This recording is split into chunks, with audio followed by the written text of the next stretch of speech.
Okay, let's get back to what you were talking about in terms of Bradley Beal and his mentality going to the bench. I think this is the question that nobody knows in terms of Bradley Beal. Like, how is he going to receive this information? And then on top of that, when you're looking at what Crispy Haynes said in his tweet, he basically said that it was not only a move to try and shore things up or try to, create some type of spark, but also that there's a little drama behind the scenes that exists. And that tweet by itself was what drama? Was very layered. I don't know. That's what I don't know, Eddie. That's what they're saying. That's what he said. That's what he said in his report.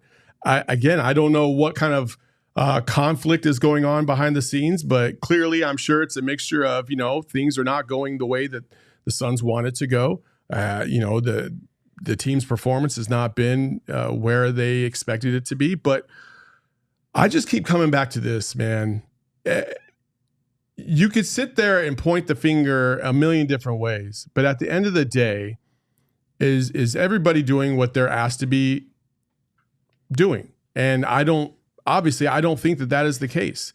We have high level superstars that are getting paid high level money, and I don't think that as a whole that trio of guys that is making $50+ million a year are doing enough to really guide this team to another level, in my opinion, because I haven't seen it. We're not championship contenders right now, but with those salaries, you expect to be a championship contender. With the level of talent that those three have, you expect to be a championship contender. But the problem has been they're not. And they're not for a variety of reasons. Some of them are obviously exclude them in their own individual performance, but I just don't feel like the identity of this team has been figured out. And when you have three superstars that haven't been able to figure themselves out as a unit, that becomes an inherent problem more so than anything else. And that's where I will always go to. So when Bradley Beal goes to the bench, you're now isolating in the public sphere. You're now isolating Bradley Beal away from the situation, because if Bradley Beal comes off the bench and still gives you the same level of production, then people are going to start to look at Devin Booker and Kevin Durant as the leaders of this team to find out why, if we could continue to lose, why we're losing. And then at that point, what do? You're not going to send Devin Booker and KD to the bench. That'll never happen, and nor should you. So where do you go from here?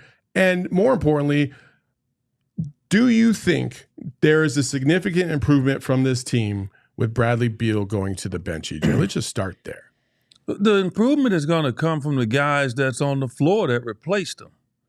So if you're going to replace a guy with another guy, then you expect it to get improvement because of putting this guy in there, right? And so that's how I view it.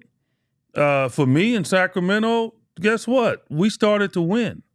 And so Terry Tyler, although, like I said, not statistically, he didn't blow you out of the water, but his mixture within that starting lineup put us on a trail of winning, and we made the playoffs that year after getting off to a slow start.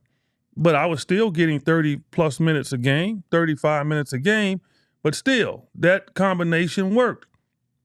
So it can work, but it's up to the guys to make it work. And I said this the other day.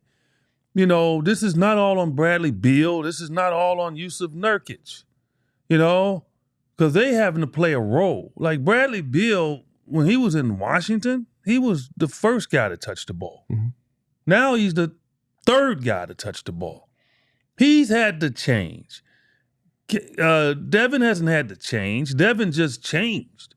But he doesn't have to change, right? KD doesn't have to change. But go ahead. But Bradley Beal had to change. So it's always an adjustment when you're used to doing something and you don't have a chance to do it. But what I said Friday the other day, okay, everybody has a skill set that got them to the league. Mm-hmm. Everybody. Okay, so, and I always use myself as an example. My skill set was I could score. That's what kept me in the league. I could score. That was first.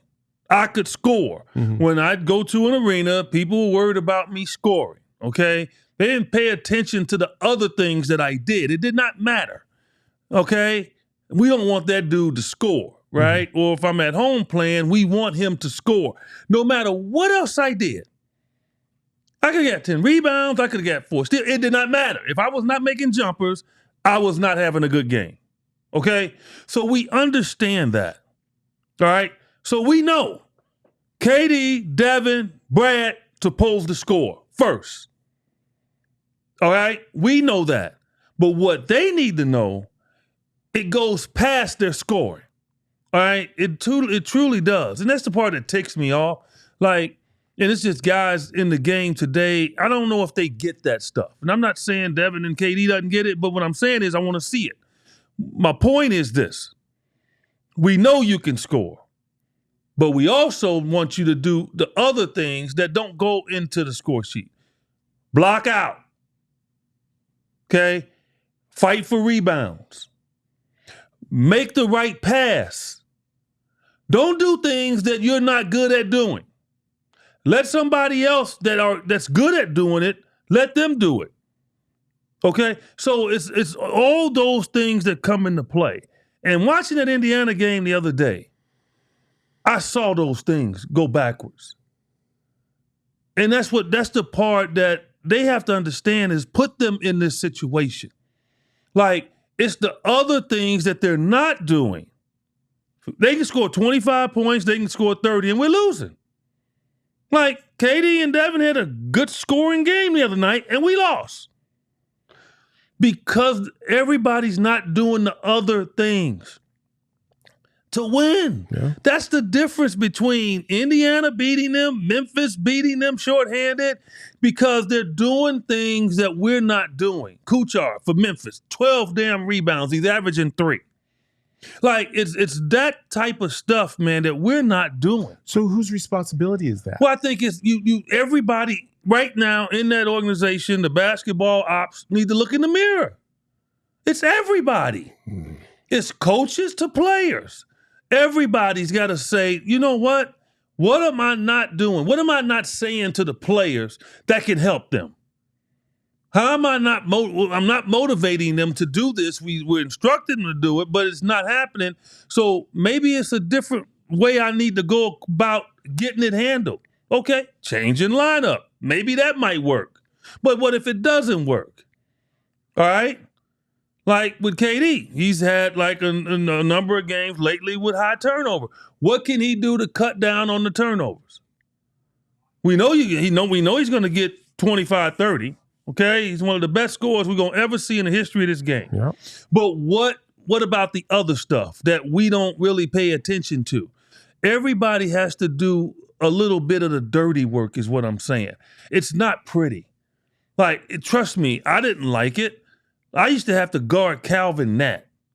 Now, if people go back and look at Calvin Nat was 6'5", and he had Shaq strength. Okay? I knew going into that game, I had to block this maniac out, man. And I didn't feel good the night before when I went to sleep. I didn't. But I knew I had to fight this bull. I knew it. I knew when I went against Xavier McDaniel, I'm not a defensive guy. I'm not on the team for my defense. I'm not on the team to go get 10 rebounds. I'm on the team to score. But in order for me to be on the floor to score, I had to do the other stuff to justify the coach to keep me in when things went south. Mm-hmm. And that's what every player on this team needs to look in the mirror and say, I know what I can do, but I got to do the other stuff too. I got to put my body in front of somebody and not let them run down the lane like Pascal Siakam did in between four Suns players that's watching. Who's going to be the guy to hit him and make him not run in there? Like, it's those things that win games, man. It's not just your stat. It's not what you're doing in your job description. It's things outside of your job description that you're willing to go do to help the team win. And that's every player.